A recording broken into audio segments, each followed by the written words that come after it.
देखिए, बेहद दर्दनाक हादसा है और हादसे की दर्दनाक तस्वीरें लगातार आ रही हैं। उन अभागे माँ बापों को, उन परिवारों को क्या कहिएगा जिनके डीएनए तक नहीं मिल रहे हैं। इस वक्त इतना समय लग रहा है, तो एक अभूतपूर्व दर्दनाक हादसा है ये। हम पीड़ित परिवारों के साथ हैं, लेकिन इसके साथ साथ ये एक सेफ्टी कंसर्न भी है।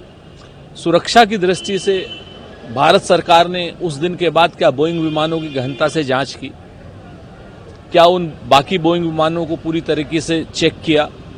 किन किन लोगों ने कहां कमियां थी? क्या कोई फ्लाइट जो डाटा रिकॉर्डर है, जिसको ब्लैक बॉक्स कहते हैं, उसका कुछ परीक्षण हुआ? हम सब लोगों को इस चीज का इंतजार है। और जिस तरीके से अहमदाबाद के बाद उत्तराखंड में केदारनाथ के श्रद्धालुओं को ले जाता हुआ हेलीकॉप्टर दुर्घटनाग्रस्त हुआ, ये सिविल एविएशन पर गंभीर प्रश्न खड़े हो रहा है। भारत सरकार की सुरक्षा व्यवस्था पर गंभीर प्रश्न कर रहा है। नरेंद्र मोदी जी को इन सारे मुद्दों को एड्रेस करना चाहिए, लेकिन वो एड्रेस करने की जगह साइप्रस चले गए। एक और बड़ा अहम सवाल है, इसी के साथ साथ एक और बड़ी दुर्घटना हुई पुणे में। पुल ढहने में 4 की मौत हो गई, 51 घायल है। पर्यटकों की भीड़ के कारण ये पुल, जो कि पुराना ढांचा बताया जा रहा है। भारतीय जनता पार्टी की सरकार जहां पर होती है, वहां पर या तो पर्यटकों की गलती होती है, या वहां पर जानवरों की गलती होती है, आम इंसानों की गलती होती है, कभी सरकार की गलती नहीं होती। भारतीय जनता पार्टी ये बताए, आखिर नागरिकों की सुरक्षा किसके जिम्मे है? अगर वो पुल खराब हालत में था तो उसकी उस पर न जाने देने की सुरक्षा व्यवस्था किसको करनी थी? भाजपा को करनी थी या नेहरू जी आकर के करते? भारतीय जनता पार्टी के लोग अपने सर पे कोई जिम्मेवारी नहीं लेना चाहते। पापी हैं भारतीय जनता पार्टी की सरकार के लोग, जिन लोगों ने अपने पर्यटकों की, अपने नागरिकों की सुरक्षा नहीं की और एक ऐसे पुल पर जो सुरक्षित नहीं था वहां जाने दिया। भारतीय जनता पार्टी की सरकार को तो इन लापरवाहियों के लिए बर्खास्त कर देना चाहिए या उन्हें इस्तीफा दे देना चाहिए। लेकिन वो लोग इतनी निर्लज्जता से बातें करते हैं, कोई जिम्मेवारी नहीं लेते हैं। आप बताइए, एक पुल है वो बह गया, उसमें 25-30 पर्यटक बह गए, उसमें 4 लोगों की मृत्यु हो गई, बाकी लोगों को रेस्क्यू किया गया। आखिर भारतीय जनता पार्टी की सरकार ये बताए कि सुरक्षा क्यों नहीं की, उस पुल पर जाने क्यों दिया गया? क्या ये पुख्ता कारण नहीं है कि आपको इस्तीफा दे देना चाहिए?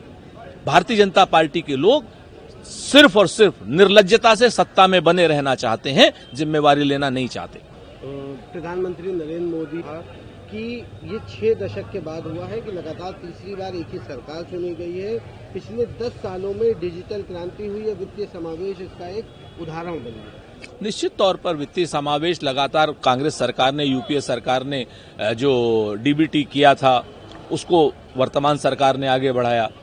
जो कैशलेस इकोनॉमी पिछली सरकार ने आगे बढ़ाई थी, उसको फाइनेंशियल इंक्लूजन को इन्होंने दूसरा नाम देकर के आगे बढ़ाया। मनमोहन सिंह सरकार का, कांग्रेस सरकार के जितने भी डिजिटलाइज काम थे, राजीव गांधी जी की जो डिजिटल क्रांति थी, उसकी वजह से, सूचना क्रांति की वजह से ये चमत्कार भारत में हुआ है। और इसका पूरी तरीके से जो है उपयोग जनता को, जन जन को करना चाहिए, सरकार को करना चाहिए। लेकिन नरेंद्र मोदी जी, बेरोजगारी पर आपको जरूर बोलना चाहिए, महंगाई पर आपको जरूर बोलना चाहिए, सीमा विवाद पर जरूर बोलना चाहिए। जिस तरीके से सुरक्षा व्यवस्था न होने की वजह से इतना बड़ा विमान हादसा हो जाता है, हेलीकॉप्टर हादसा हो जाता है, सैकड़ों लोग मारे जा रहे हैं, इस पर भी आपको जिम्मेवारी लेनी चाहिए। कल देश के गृह मंत्री अमित शाह से अधिक पुलिस भर्ती में शामिल होने वाले नौजवानों को नियुक्ति पत्र वितरित किए। इसके साथ ही उन्होंने वहां पर ये बात कही कि कांग्रेस के राज्य में हर दिन आतंकी हमले होते थे। पाकिस्तान ने पीएम मोदी के राज्य में तीसरी बार भारत पे हमला करने की कोशिश करी, और जब जब पाकिस्तान ने हमला करने की कोशिश करी तब तब उन्हें मुंह तोड़ जवाब दिया, चाहे उरी हो या उसके बाद पुलवामा हो या उसके बाद पहलगाम हो, हर हमले का उनको जवाब दिया। आज तक पहलगांव के आतंकी पकड़े गए क्या अमित शाह जी? आज तक पुलवामा के आतंकी पकड़े गए क्या? पुलवामा के दोषी पकड़े गए क्या? आरडीएक्स कहां से आया था, आज तक आप लोग पता लगा पाए क्या? वो 5 आतंकवादी जिन्होंने 22 चरण में हमारे 26 लोगों को खूंखार तरीके से मार दिया था, वो पकड़े गए क्या? सच बात यह है कि आप एक फेल गृह मंत्री हैं। आप गृह मंत्री कम, प्रचार मंत्री और चुनाव मंत्री ज्यादा हैं। आपके राज्य में, आपके शासन में मणिपुर जल रहा है। इस तरीके का फेल गृह मंत्री तो आजाद हिंदुस्तान के इतिहास में कोई नहीं हुआ है अमित शाह जी। जिस तरीके के फेल गृह मंत्री आप हैं, इंटेलिजेंस बिल्कुल खत्म है। कोई भी आता है हमारे निर्दोष नागरिकों को मार के चला जाता है और आप कहते हैं कि हमने उसका बदला ले लिया। कहां है वो आतंकवादी जिनका जिन लोगों ने ये पुलवामा किया था और जिन लोगों ने ये बाईसरण पहलगांव किया था।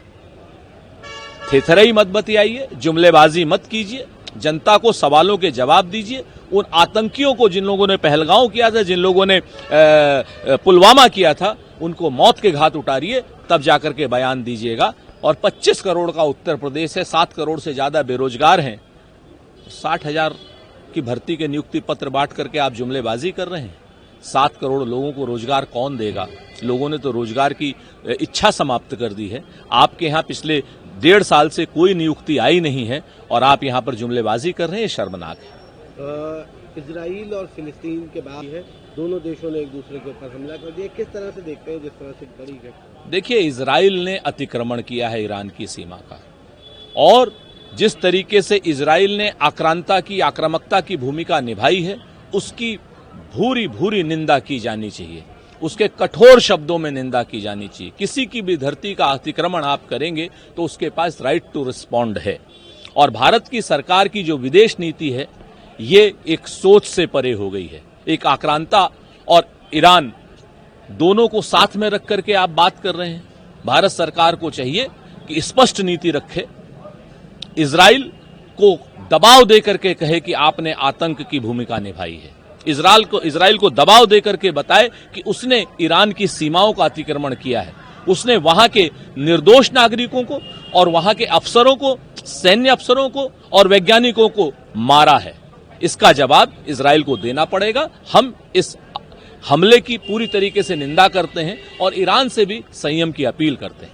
एक आखिरी सवाल एग्जाम्पल देते हुए लिखा कि इसी तरह में ईरान और इजराइल के बीच भी चीजें व्यवस्थित हैं। पूरी दुनिया में मोदी जी को छोड़ करके कोई भी डोनाल्ड ट्रंप की बात नहीं मानता।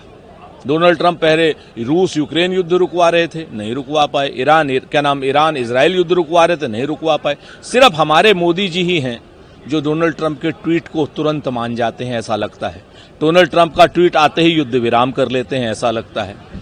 हम पीओके लेने के लिए हमारी सेना सामने खड़ी थी, उनको पीछे हटा लेते हैं। बलूचिस्तान को आजाद कराने के लिए हमारी सेना लगी थी और उसको भी पीछे हटा लेते हैं। तो मोदी जी को जवाब देना पड़ेगा कि भाई, आखिर आपका और ट्रंप साहब का ये रिश्ता क्या है? लाल लाल आंखें क्यों नहीं दिखाते हो? आप गलबहियां क्यों कर रहे हो? देश के हितों से क्या समझौता हो रहा है इन सारी बातों से? और पूरी दुनिया ट्रंप की बात नहीं मान रही है, सिर्फ आप ही क्यों मान रहे हो? ये कौन सा व्यापारिक हित है? ये जरूर बताना पड़ेगा।